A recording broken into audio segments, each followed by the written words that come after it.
because resisting arrest leads to confrontation. Confrontation leads to tragedy. So we feel badly that there was a loss of life. But unfortunately, Mr. Garner made a choice that day to resist arrest. If you see in the video a man taken down on the ground with police over him, and then you continue to choke him and the chokehold is illegal.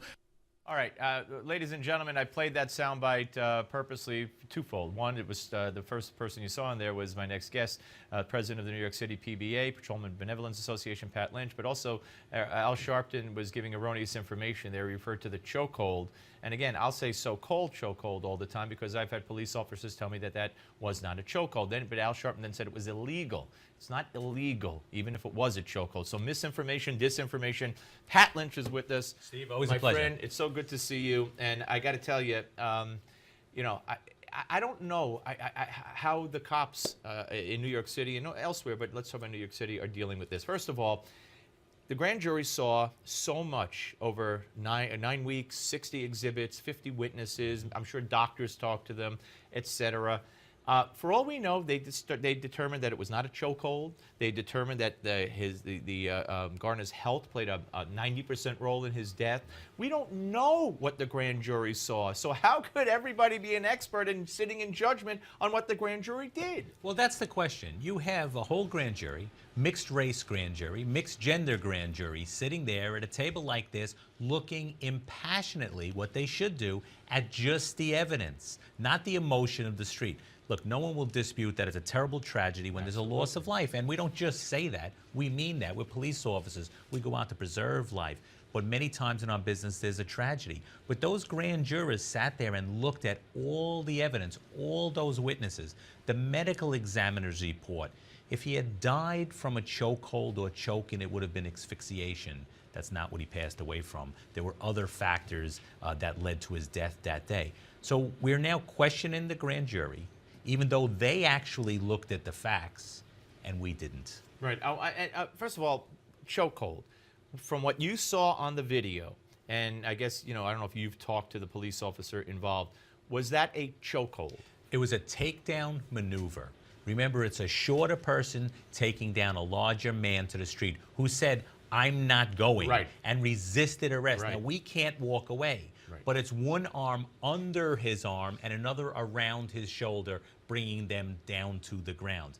It's textbook takedown maneuver taught in the police academy. So it's not what you would refer to as a chokehold. It is absolutely not a chokehold. Okay, and even if it were a chokehold, Al Sharpton was wrong because and others have been wrong. It's not illegal in New York State. It's not what the department.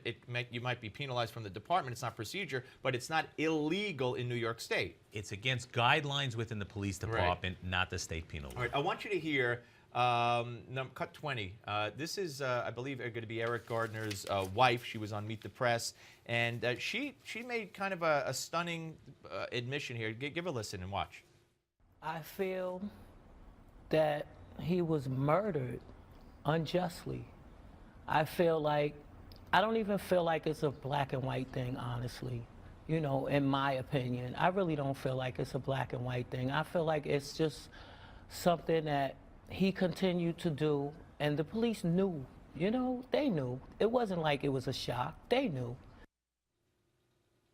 Okay, what she's referring to, I believe, because she says, I don't feel like it was a black and white thing. I really feel it's just something that he continued to do, and the police knew.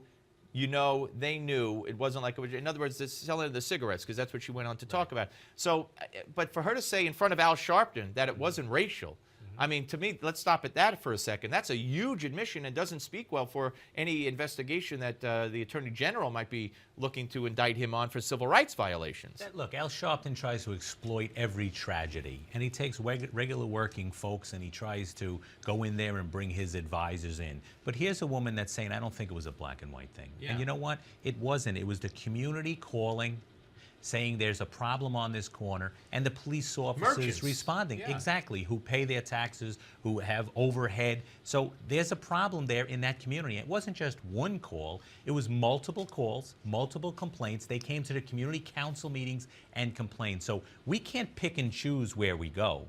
And we also can't walk away when someone says, I'm not going to go. And a sergeant on the scene black female sergeant on the scene. She had the authority if she wanted to say, back off, leave him alone, let go.